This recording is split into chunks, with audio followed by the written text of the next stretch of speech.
அவருடைய ஒரு வேலை, இங்க நடந்த வேலை மறைக்கப்பட்டு மறைந்து கிடக்கு, வேணும்னே மறைக்கப்படும். அதாவது புனித தோமா தமிழகம் செல்லவில்லை அப்படின்னு போப்பாண்டவரே அறிவிச்சார். ஏன்னா இங்க உள்ள காரியங்கள் எல்லாத்தையும் மறைக்கிறாங்க. அது மறைஞ்சிரு. ஏன் மறைஞ்சிருக்குன்னு சொன்னா அது கிறிஸ்தவ மதம் இல்லை.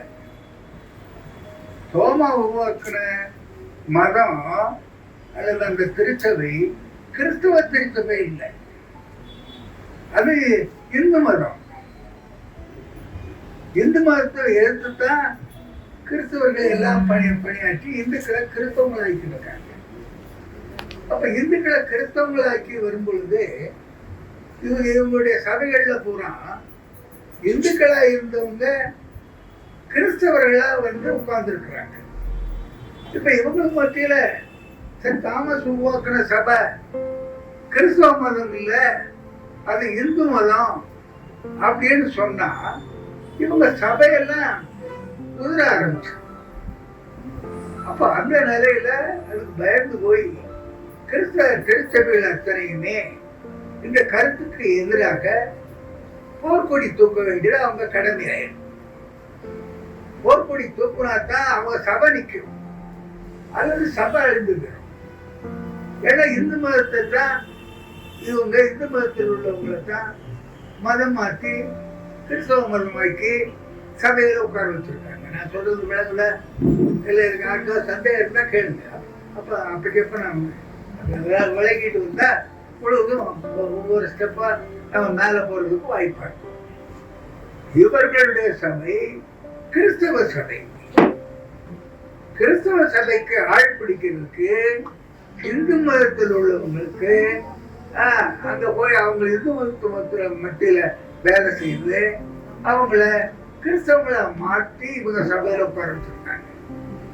அப்ப கிறிஸ்தவங்களை மாற்றி உட்கார வச்சிருக்கிறதுல தோமா உருவாக்குன சபையே நான் இந்து மதமா இருக்குன்னு சொன்ன உடனே இவங்க சபைக்கு அழிவு வந்துடும் பயப்படுறாங்க. பயப்படுறது நியாயமா இல்லையா? யாருக்காவது மாற்று கருத்து இருந்தா கேளுங்க. அப்போ நம்ம தோமா செய்த ஊழியத்தை சொன்னாலே கிறிஸ்தவ திருச்சபை தலைவர்களுக்கெல்லாம் ஒரு வெறுப்பு. அப்ப இப்படி இருக்கும் பொழுது தோமா உருவாக்கின சபை தான் இந்து மதம், அதுதான் இந்தியா முழுவதும் இருக்கு. அப்ப அந்த மதத்தினுடைய சிறப்புகள் இதெல்லாம் இருக்குன்னு ஒரு சொல்ல தொடங்கும் பொழுது அதை எவ்வளவு விரோதிக்க முடியுமோ அவ்வளவு விரோதிக்கிறாங்க. இல்லையா அனுபவத்தில் பார்க்க வந்து இவரு பிஷப்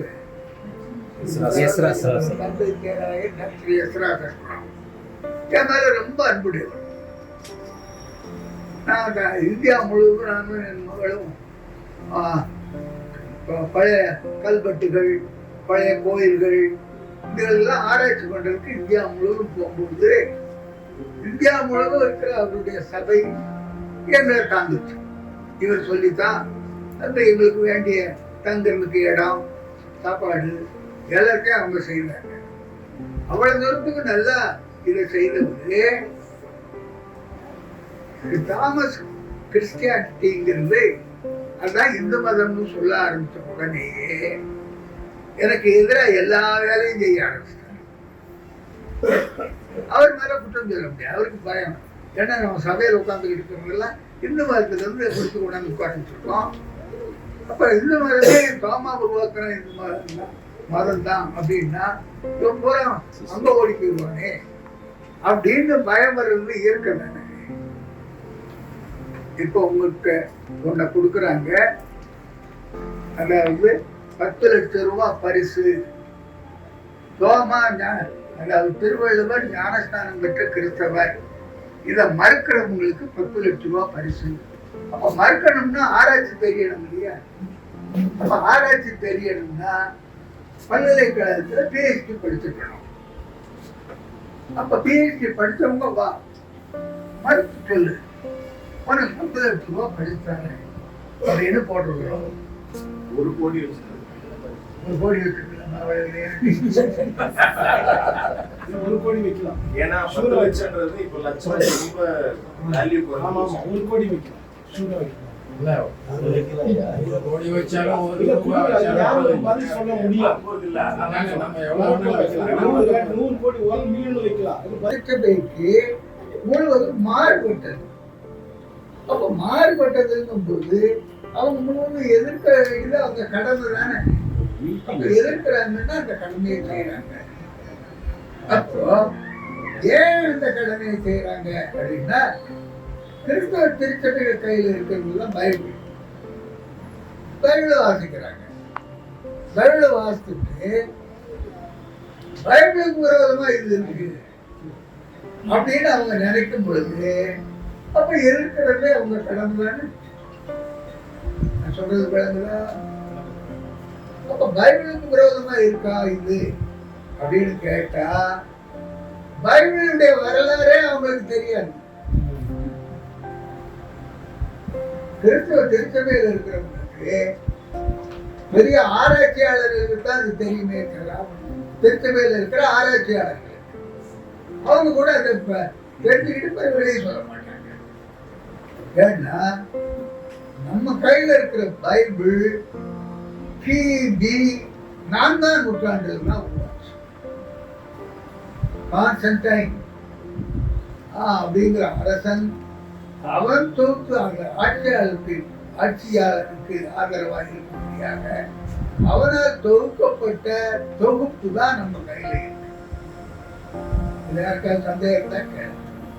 கிபி 4ஆம் நூற்றாண்டு 325. அப்போ அவன் எதுக்காக இதை தொகுத்தான் அப்படின்னா, அதுக்கு முன்னால திருச்சபையை சேர்ந்தவர்களை கொலை பண்ணிக்கிட்டான். எனக்கு அந்த திருச்சபையை இருக்க முடியாது அப்படிங்கிற நிலை வரும்பொழுது அரவணைச்சு ஆலிங்கனம் பண்ணி அதை அழிக்கான். அத அரசியல் நூலாக்க விரும்பிதான் அவன் கிபி 4ஆம் நூற்றாண்டுல இத நம்ம கையில இருக்கிற பைபிளை தொகுத்து. அப்ப பைபிள்ல என்ன இருக்கு? மத்தேயு 1ஆம் அதிகாரம் கையில பைபிள் இருக்கிறார். 1ஆவது வசனம். ஆபிரகாமின் குமாரனும் தாவீதின் குமாரனாகிய இயேசு கிறிஸ்துவின் வம்சவழியிலே. எவ்வளவு பெரிய தவறு! இயேசு கிறிஸ்து ஆபிரகாம் மகனும் தாவீதின் மகனுமா? ஆபிரகாமுடைய வித்து இருந்த இயேசு கிறிஸ்து, இயேசு கிறிஸ்து கடவுளுடைய வித்து, கடவுளுடைய குமாரன். இங்க யாருடைய குமாரன்? ஆபிரகாம் குமாரனும் தாவீதின் குமாரனும் இயேசு. சொல்றது விளங்குற? இது சரியா தப்பா? இது சரின்னு சொல்லுகின்றவர்கள் யாராவது இருந்தா கைது புரிஞ்சுக்கிறேன். அப்ப நம்ம கையில இருக்கிற பைபிள் தப்பா சொல்லி விடுது.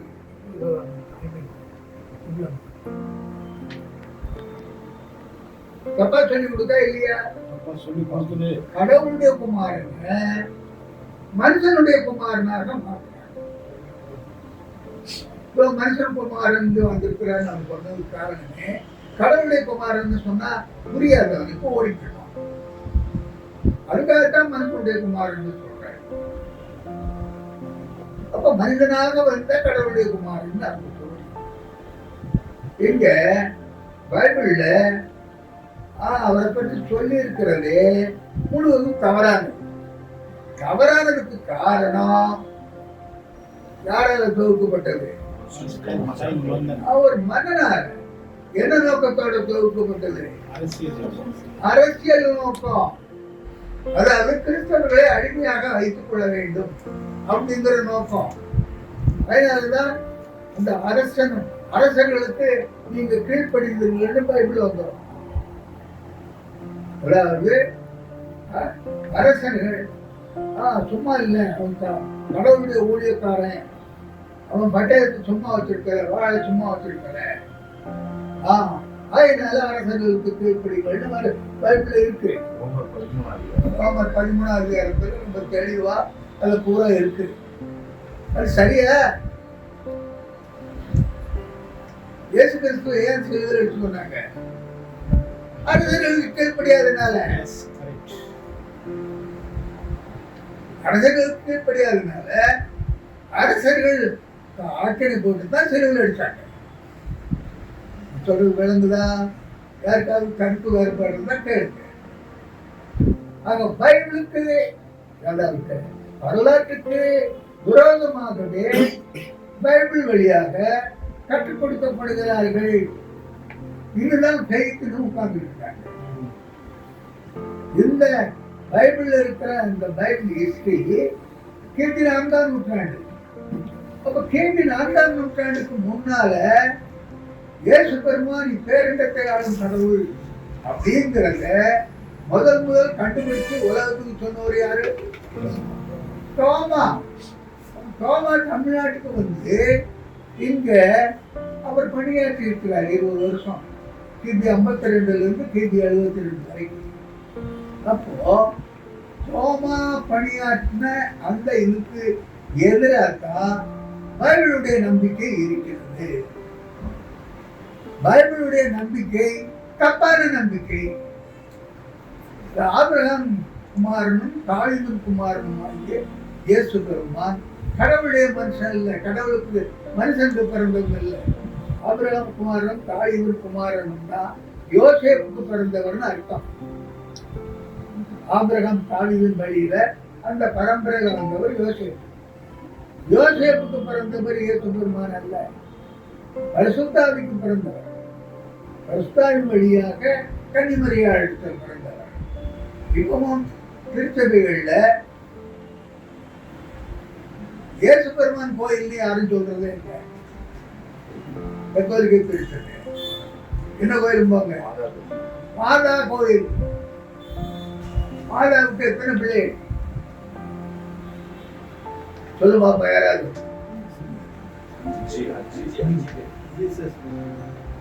இயேசு பெருமான் ஒரு பிள்ளை, மாதா பெற்றார். அதுக்கு பிறகு யோசேப்பு அறிந்தான். அப்போ என்ன அவங்க நிச்சயத்து கல்யாணம் கேட்டாங்க. அப்ப அறிந்து அதனால பிறந்த பிள்ளைகள். அப்ப மாதாவுக்கு பிள்ளைகள் யாரும் அதெல்லாம் பேரெல்லாம் போகுது. அப்ப இதை போய் கத்தோலிக்க திருச்சபைன்னு சொன்னா ஏற்றுக்கொண்டாங்க. நான் சொல்றது விளங்குதா? அதனாலதான் இயேசு பெருமான அவங்க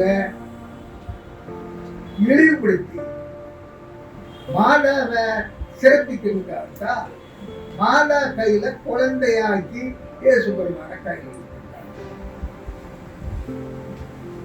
அப்போ இயேசு பெருமானுடைய சிறப்பு மாதாவுக்கு முன்னால ஒண்ணுலாம். ஏன்னா இது குழந்தை. இப்படி அந்த சிறுத்தைகள் மக்களை பயிற்றுவிக்கிறாங்க. அப்ப அவங்கள இயேசு பெருமான் பேரண்டத்தை ஆளும் கடவுள் அப்படின்னு சொன்னா அவங்களால ஏற்றுக்கொள்ள முடியுமா? முடியாது. அப்ப இயேசு பெருமான் பேரண்டத்தை ஆளும் கடவுள்னு சொல்லி பகுத்தறிவு வழியில நாம நிலைநாட்டணும். நாஸ்திகன் என்ன கேள்வி கேட்டாலும் அந்த கேள்விக்கு எல்லாம் பதில் சொல்லி அவன் ஏற்றுக்கொள்ளுகிற முறையில நாம இயேசு பெருமான் பேரண்டத்தை ஆளும் கடவுள் அப்படின்னு சொன்னா அவன் ஏற்றுக்கொள்ளணுமா மறுக்கணுமா? அது வரைக்கும் நம்ம பேசுற வரைக்கும் அவன் ஆசிரியன், பேசின பிறகு ஆசிரியன் வெளியே போர்டு எழுதி வச்சிருக்கான்.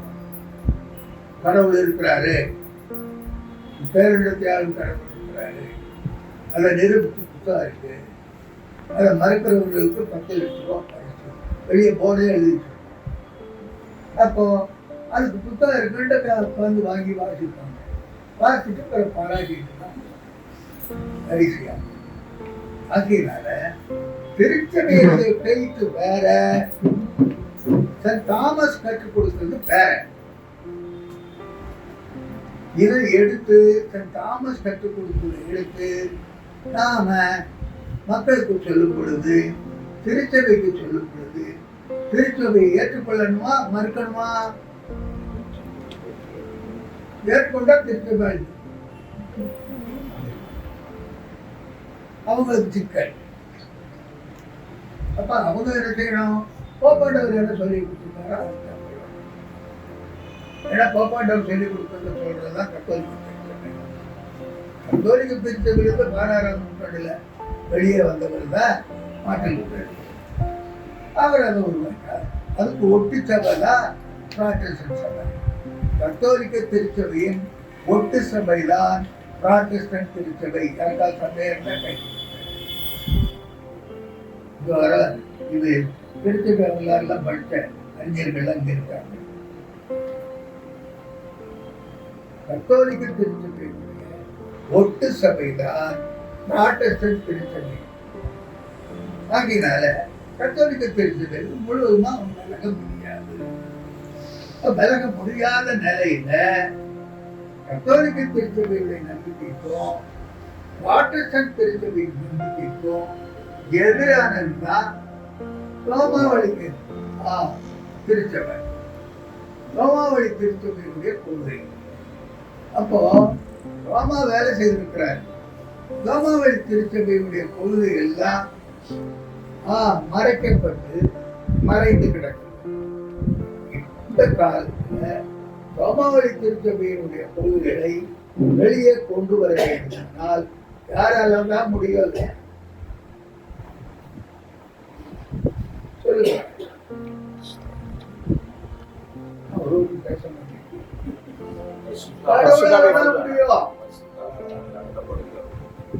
வேற யாராலையும் முடியாது. அப்ப கடவுளை என்ன செய்யணும்? கடவுள் யாரு மூலம் தான் பேச முடியும்? கடவுள் யார பேசினா யாராவது இவங்க கேட்கவே மாட்டாங்க. ஏன்னா காதுகள் எல்லாம் பொத்துக்கிட்டு ஆகியனால மனிதன் மூலம் தான் பேசணும். அப்போ கடவுளே மனிதனை தேர்ந்தெடுத்து மனிதனுக்கு கற்றுக் கொடுத்து எல்லா காரியத்தையும் வெளிப்படுத்த கடவுள் தான் ஏற்பாடு பண்ணணும். அந்த நிலையில கடவுள் என்னோடு 3 காலங்களில் பேசினார். 68, 68, 72, 79 3 காலங்களிலும் கடவுள் நேரடியாக என்னிடத்தில் பேசினார். இது என்னுடைய அனுபவம். கடவுள் நம்பிக்கை இல்லாதவங்களுக்கு அனுபவம்னு சொன்னா அப்படின்னு அவன் நினைக்கிறது அவனுடைய உரிமை. ஆனா கடவுள் நேரடியாக பேசி அப்ப கடவுள் உன்னை எடுத்து பயன்படுத்த போறா. ஆனா உனக்கு இயற்கை மரணம் கிடையாது. ரெண்டையும் சொல்லித்தான் இயற்கை மரணம் கிடையாதுன்னா ஆமா யாராவது எங்கேயாவது கொலை பண்ணுவாங்க. அப்ப அதை ஏற்றுக்கொண்டு நான் என்னன்னா உயிர் பயமே கிடையாது. கொலை பண்ணிடுமா அப்படிங்கிற பயமே கிடையாது. அது இல்லாம ஆக்கிட்டாரு. கொலை பண்ணிடுவாங்கிற பயம் இல்லைன்னா நமக்கு சரியானதுன்னு தெரிஞ்ச கருத்தை உறுதியோட பேசுவோம். ஆக உறுதியோட பேசணும்னா அப்போ அந்த கருத்துக்கள் போய்கிட்டே இருக்கு. நான் சொல்றதுல யாருக்கும் சந்தேகம் இருந்தா எப்பவும் நான் கொலை பண்ணப்பட தயார் அப்படின்னு ஒரு உட்கார்ந்தாச்சுன்னா அப்ப அவரை கொலை பண்றதுக்கு அவளை எளிதில் வாங்க மாட்டாங்க. ஏன்னா இவங்கிட்ட கேள்வி கேட்பாங்க. கேள்விக்கு அவன் ஏற்றுக்கொள்ற முறையில பதில் சொன்னா அப்படி கோபம் வராது. முதல்ல கோபம் வரும், ஏன்னா இவன் அப்படி பேசிட்டு. ஆனா நம்ம கிட்ட வந்து கேள்வி கேட்டா அந்த கோபம் எல்லாம் போயிடும். சரிதானே இல்லையா? அப்போ இப்படித்தான் கடவுள் எதிர்நீச்சல்ல வழிநடத்திட்டு வர. என் வாழ்க்கை முழுவதும் எதிர்நீச்சல் தான். எனக்கு 7 குழந்தைகள் பிறந்தார்கள். 4 ஆண்கள் 3 பெண்கள். 7 குழந்தைகள் பிறந்த ஒரு 3 மாசத்திலேயே 2 ஆண்கள் இறந்து போனாங்க. மீதி 5 குழந்தைகள். 5 குழந்தைகள்ல ஒரு பையனை வக்கீலுக்கு படிக்க வச்சு, ஏன்னா இந்த ஊழியத்துக்கு துணையா இருக்கு, வக்கீலுக்கு படிக்க வச்சு சென்னை ஹைகோர்ட்ல வக்கீலா பிராக்டிஸ் பண்ணிட்டு அவன் இந்த ஊழியத்தில் ரொம்ப ஈடுபட்டான். ஆயினால சங்கரமணம் ஆட்களை வச்சு அவன் இறக்கும் பொழுது 29 வயசு. அவனுடைய மனைவி வயிற்றுல 4 மாசம் குழந்தை. இந்த குழந்தை வந்திருந்தது, நேற்று வந்திருந்தார். டெல்லியில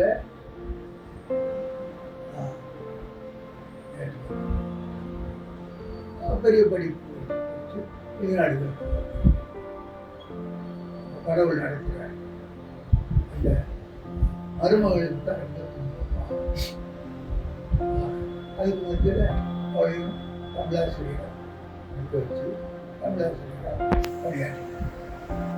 ஆக குடும்பத்தில் எத்தனை துன்பம் வந்தால் அந்த துன்பங்கள் முழுவதும் நம்மை பாதிப்பதில்லை.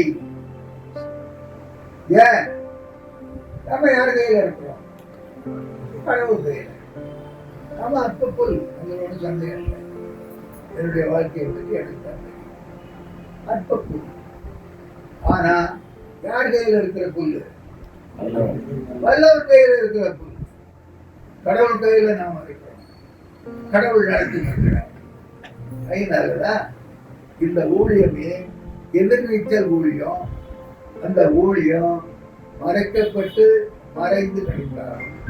உரிய நேரத்துல அந்த வெளிவரவுக்கு கடவுள் தேர்ந்து கொண்டு கற்றுக் கொடுத்து வழி நடத்தி வருகிறார். இதுல யாருக்கும் சந்தேகம் தான் கேட்க.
அறவோர் மற்ற உயிர்க்கும் செந்தன்மை பூண்டு ஒழுகலாம் அப்படின்னா இது கடவுள் வாழ்க்கையில் வர்ற குரட்பா. அப்ப அந்தனர் என்பது அறவோர் அப்படிங்கிறது யாரை குறிக்கும்? அந்தனருங்கிறது கடவுள் வாழ்க்கையில கடவுளை குறிக்கிற பேர் அந்தனர். ஆனா இந்த அந்தனருங்கிறது என்ன? அதுல இருந்து இருக்கு அந்தனர் என்பது அறவோர், அறத்தை நிலைநிறுத்துகிறவர்களை. அந்தனர் என்போர் அறவோர் மற்ற உயிர்க்கும் செந்தன்மை கொண்டு வருகிறார். மற்ற உயிர்கள் மீது அன்பு கொண்டு மற்றவர்கள் வாழ்வதற்காகவே அன்பு கொண்டு தன்னையே சிலுவையில பலியாக்குவார். யாரை குறிக்கும்? இயேசு பெருமானை குறிக்கும். வேற யாரை குறிக்கும்? சிந்தன்மை ஆமா. மற்ற எவ்வுயிருக்கும் செந்தன்மை கொண்டு கொள்கிறான். அப்போ மற்ற உயிரினங்கள் அத்தனைக்கும் அவங்களுக்கு பாவத்திலிருந்து விடுதலை அடையும்படியாக அவங்க மேல அன்பு கூர்ந்து சிலுவையில பலியாகிறார். ஐந்தரித்தான் பொறிவாயில் ஐந்தரித்தான் கூடிய கொடுக்க நெறி நின்றார் நீடி வாழ்வார். அதே மாதிரி 3வது அதிகாரத்துல ஐந்தரித்தான் ஆற்றல் அகல் சுற்றுலார் போமான் இந்திரனே சாகும் கரி. ஒரு வரலாற்று சொல்றார். அப்ப இந்திரன் தான் அதுக்கு ஆதாரம். அவரு ஐந்தரித்தான் உயிர்த்தெழுந்ததுக்கு ஆற்றல். உயிர்த்தெழுந்த கூற்றுடந்து எதிர்வரனும் கூடி எதிர்நிற்கும் ஆற்றல் அதுவே படை. படைக்கு இலக்கணம். அதாவது உயிருக்கு அஞ்ச மாட்டான். சரியான வீரர் உயிருக்கு அஞ்ச மாட்டான். உயிருக்கு அஞ்சுறதுன்னா படையில வச்சிருக்க முடியாது. ஆக ஐந்தவித்தான் ஆற்றல் உடல் இந்திரனை சாதம் கரைகிறது. இயேசு பெருமான் உயிர்த்தெழுந்த போது அதை அறிவித்தது தேவதூதர்கள். கால் பக்கத்துல ஒரு ஆளும் தலை பக்கத்துல ஒரு ஆளும் உட்கார்ந்து 2 பேரும் தான் முதல்ல மரியாதைக்கு அதை அறிவிக்கிறாங்க. ஆக அதை நம்ம பார்க்கிறோம். ஈசன் வந்து சிலுவையில் வாழ்ந்து எழுந்து உயிர்த்தன நாள் நேசமா மரியாமா நேரிலே இந்த செய்தியை கண்டார். ஆக இயேசுங்கிறத இந்த ஈசன் சொல்லி இருக்குது அப்படிங்கிறது. ஆக இப்ப என்ன கேள்வி கேட்டீங்க தம்பி? அந்தனர். இத அந்தனருங்கிறது கடவுளை குறிக்கிறாங்க. இந்த பிராமண பசங்க நாங்களாம் அந்தனர் அப்படின்னு உரிமை பாராட்டி பிள்ளைவாழ் அந்தனர்னம் அடியார்க்கும் அடியோம் அப்படின்னு வர்ற பாடல பிள்ளைவாழ் அந்தனருங்கிறது பிள்ளையில நடனம் ஆடுகின்ற நடராஜ பெருமான குறிப்பிடும். அதை விட்டுட்டு அங்க இருக்கிற பூசாரி பசங்க நாங்களாம் அந்தனர்னு சொல்றோம். இவனு முட்டாள்தனமா அதை ஏற்றுக்கொண்டு. ஏன்னா திருக்குறளை ஒழுங்கா படிக்க தெரியல. விளங்குலா அடியாருக்கும் அடியே இது போகுது. விளங்குலா அதுல எதுவும் சந்தேகம் இருக்கா?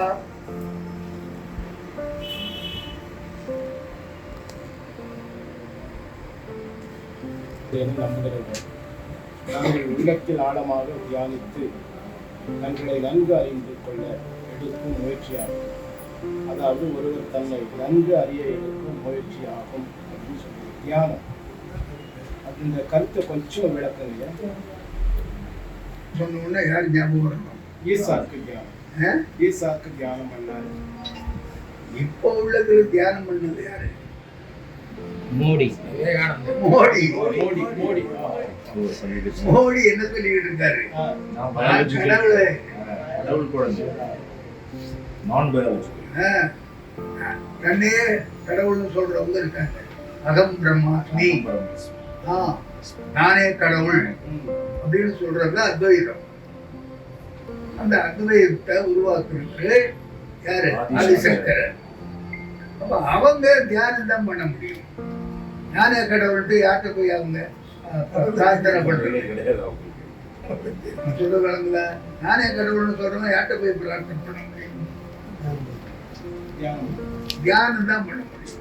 தியானம் பண்றது தன்னை அறிந்து கொள்ள, தான் லட்சணத்தை புரிஞ்சுக்கிறோம். அதுதான் தியானம். தியானம் வேற, பிரார்த்தனை வேற. பிரார்த்தனையிலேயே ஒருவர் செய்யற பிரார்த்தனை வேற, கூட்டு பிரார்த்தனை வேற. கிறிஸ்தவத்துல நம்ம தனியாள் செய்யற பிரார்த்தனை இருக்கு, கூட்டு பிரார்த்தனை இருக்கு.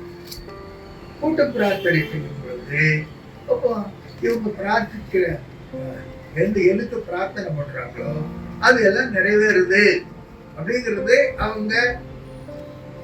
அவங்களுடைய அனுபவத்துல அறிகிறாங்க. அதனால அதை இன்னும் கொஞ்சம் சிறப்பாக செய்யறாங்க. விளங்குதா? இப்ப கேள்வி கேளுங்க. தியான மண்டபம் இல்லையா 1000 பேர் கூடி தியானம் பண்ணி வெளியே வந்தாங்க. யார் அந்த தலைமையில நடக்கும்? அந்த தியானம் 1000 பேரை கூட்டினது யார் தலைமையில? அந்த ஆசிரமத்துக்கு தலைமை. ஆசிரமத்துல யாரு தலைவர் தலைமையில். அந்த தலைவர் பேர் தெரியுமா? பேரை செத்துட்டாரு. எப்போ உயிரோட இருந்துதானே தியானத்தை நடத்தினாரு. அப்போ அவரு பேர் என்ன? அது ஏற்பாடு பண்ணது தெரியாது. தெரிய வேணும்னா அவருக்கு கடவுள் நான் தான் கடவுள்னு கொள்கை உடையவர், அத்வைதத்தில் உள்ளவர். அத்வைதத்தில் உள்ளவங்க நடத்துறது தான் தியானம். கடவுளுடைய பிள்ளைகள் நடத்துறது பிரார்த்தனை. பிரார்த்தனைங்கிறது கடவுள்கிட்ட பேசுறது. தியானம்ங்கிறது தன்னையே அறியறது. நான் இது வைக்கணும் அது வைக்கணும் அப்படிங்கிறது பற்றி சிந்திக்கிறது தியானம். விளங்குதா? தியானம் வேற, பிரார்த்தனை வேற.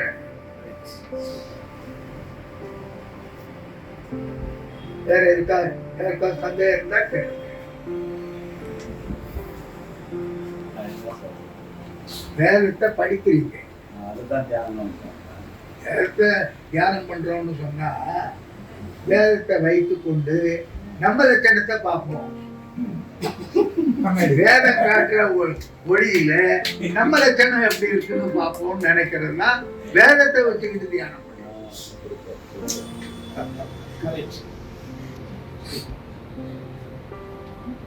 சரிதானா?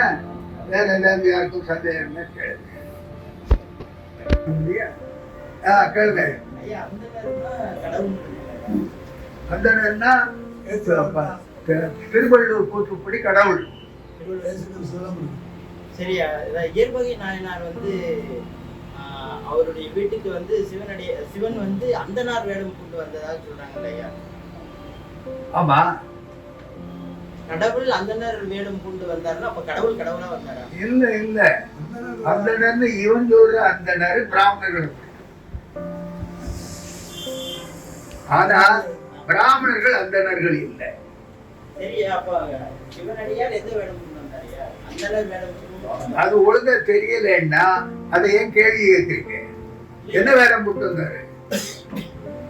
ஐயா அந்தனரா வேடம். அந்த சிவனடியார் பேரை சொல்லுங்க முதல்ல. இயற்பகை நாயனார்னா என்ன அர்த்தம்? மனித இயல்பின்படி அவர் செயல்படுறவர் இல்ல. பெங்காலிய கூப்பிட்டு கொடு அப்படின்னு கேட்டான். வெளியில் உள்ள கடவுள் கேட்கிறாரு அப்படின்னு சொல்லிட்டு ஒரு அயற்க பெயர் கேட்டான். பெங்காலியவா கூப்பிட்டு கொடுப்பான். அவனை உதைப்பான். அவன் தான் மனுஷன். குடும்பத்தோட வாழ்ற மனுஷன் உன் பெஞ்சாதியை கூப்பிட்டு கொடுன்னு ஒரு பையன் கேட்டான். நான் தான் கடவுளான்னு சொல்லிட்டு இருந்தா அவன் கடவுள் இல்ல இயற்கை பையன் சொல்லி உதைப்பானா இல்லையா? அந்த உதைக்கிறத புத்தி இந்தவனுக்கு இல்லை. இவன் இயல்பா குடும்பம் நடத்துறவன் இல்லை. அதனாலதான் அவன் பேரு இயல்பகை நாயனார். இயல்புக்கு எதிர்த்த பெயர் இயற்கை பெயர் அப்படின்னு அர்த்தம். என்னுடைய கேள்வி என்னன்னா, கடவுள் அந்தனர் வேடம் கொண்டு வந்தாரு அப்படின்னு சொல்றதுனால உங்களை மாதிரி ஆழ்த்த சொல்லலாம். நீங்க எதை வேணா நம்புற ஆளு. நம்பித்தானே கேள்வி கேட்கிறியே? இல்ல, நான் நம்பி கேள்வி கேட்கல, என்னுடைய சந்தேகத்தை நான் கேட்கிறேன். அதான் அந்த நம்பிக்கை அடிப்படையில் வர்றதுதான் சந்தேகம். எவனாவது பெஞ்சாதியை கூப்பிட்டு கொடு அப்படின்னு சொல்லி நின்னான்னா நிக்கிறவனை கடவுள்னு ஒழுங்கான மனுஷன் நினைப்பானா? அதுலயே தெரிஞ்சு போச்சு. அப்புறம் அவன் ஒழுங்கான மனுஷன் இல்லைங்கிறதுனால இயல்பகை நாயனார். இயல்பா குடும்பம் நடத்துற தெரியாத அயோக்கிய பைய நாயனார்னு அர்த்தம். ஏன்னா இதே இஸ்லாத்திலயும் இருக்கு இல்லையா? அதாவது முகமதுடைய மருமகளை இவர் விவாகரத்து பண்ணி இவரே திருமணம் பண்றாரு. அதற்கு இறைவன் நீ அதாவது அன்பருடைய மனைவியை நீ விவாகரத்து பண்ணிட்டு நீ அவனை திருமணம் பண்ணிக்கோ அப்படின்னு அவரே சொல்றதாகவும் இருக்கு இல்லையா? அதாவது இயற்பகைன்னு சொல்ற மாதிரி ஒழுங்கா குடும்பம் நடத்த தெரியாத அயோக்கிய இந்து மதத்துல தான் இருக்கானா, அது இஸ்லாம்லயும் இருக்கான்னு அர்த்தம். நீங்க அப்ப அவரே அயோக்கியன்னு சொன்னாங்க ஐயா. ஆ? நல்ல கதை. இதுதான் ஒரு கேள்வியா? இல்ல இல்ல. நீங்க கல்யாணம் கட்டி குடும்பத்தோட வாழ்றீங்க, உங்களை பற்றி முழுமையா எனக்கு தெரியாது. நீங்க கல்யாணம் கட்டி குடும்பத்தோட வாழ்றீங்களா கேட்கறதுக்கு ஆமா அல்லது இல்லைன்னு வரட்டும். இல்லைன்னா உங்களுக்கு எப்படி தெரியும்? எனக்கு தெரியும். நான் கல்யாணம் கட்டி 7 பிள்ளைகளை பெற்றேன். ஏன் அனுபவம் உங்களுக்கு இருக்க முடியாது இல்லையா? எங்க தெரிஞ்சது? கேள்வியில கேட்டாலே தெரியாதுன்னு அர்த்தம். அது தப்புன்னு உங்களால சொல்ல முடியலையே. அப்ப சொல்லிட்டீங்கன்னா முடிஞ்சு போச்சு. ஆன்சர் வந்துச்சு இல்ல. இல்ல அவர் திரும்ப திரும்ப கேட்டு அதை உறுதிப்படுத்திக்கிறாரு தெளிவா. அவர் அனுபவம் வந்து இயற்கைக்கு புறனானது. இயற்கை அனுபவம் அவருக்கு இல்ல. அவர் கல்யாணம் கட்டி மனைவியோட வாழல. அது திருமணம் பண்ணல இயற்கைக்கு முரண் சொல்லலாம். திருமணம் பண்ணாம வாழ்ந்தாங்கன்னா இயற்கைக்கு முரண் சொல்றீங்களா? நிச்சயமா திருமணம் பண்ணாம யார் வாழ்றாங்களோ அவங்க இயற்கைக்கு முரணாக வாழ்கிறார்கள். அந்த முரணான வாழ்க்கையில கடவுளுடைய பணியில இருக்கிறனா அப்படின்னு சொல்லி இப்போ திருச்சபைகள்ல திருமணம் செய்யாம வாழ்றவங்க இருக்காங்க. அப்ப கடவுளுடைய பணியில இருக்கிறவங்களுக்கு கடவுள் வெளிப்படுத்துகிறார், கடவுள் வழி நடத்துகிறாருங்கிற அனுபவம் இருக்கும். உங்களுக்கு அந்த அனுபவம் இல்லை. உங்களுக்கு அந்த அனுபவம் இருந்தால் இந்த கேள்வி வராது.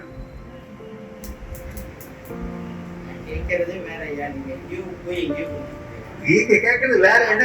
வேற எதை அயோக்கியத்தனம் தான் அப்படின்னு நான் அதுக்காக நான் சொல்ல வரேன்.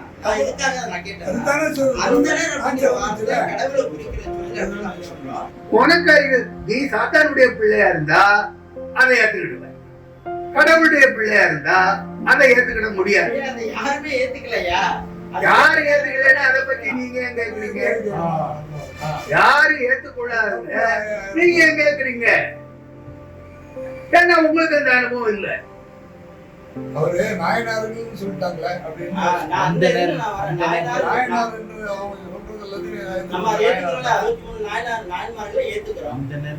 யார் ஏத்துக்கிட்டா? அறிவு இருக்கா? இயல்பகை நாயனார்னு ஏன் போட்டான்? அந்த பயில நான் ஏத்துக்கிறேன்னு அர்த்தம்.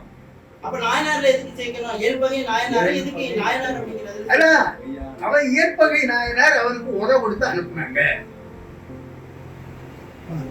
இவ்வளவு பேர்ல ஒரு கூட்டத்தை நீ கேட்கிற இயற்பகை நாயனார் அதனால உதவ கொடுத்து அனுப்புனாங்க. ஒரு ஆள் சேர்த்து உட்காந்து வைக்கிறாங்கல்ல.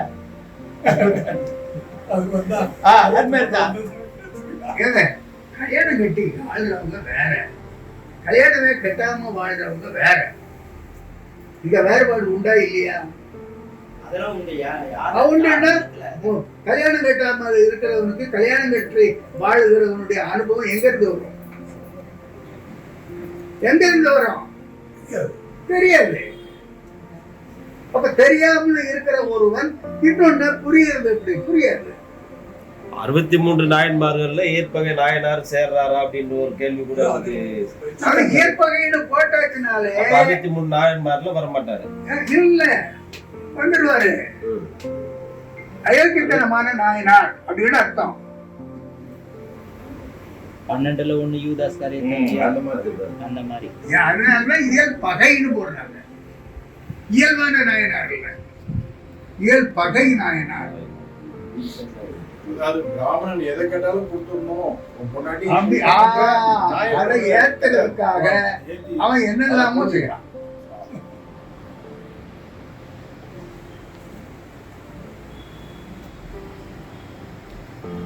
எவ்வளவோ இருக்கு. அவங்க கூட இறைவனிதான். உண்மையிலே கடவுளுடைய பிள்ளையா சாத்தானுடைய பிள்ளையாங்கிறது நல்லது கெட்டது என்பது அவரவர்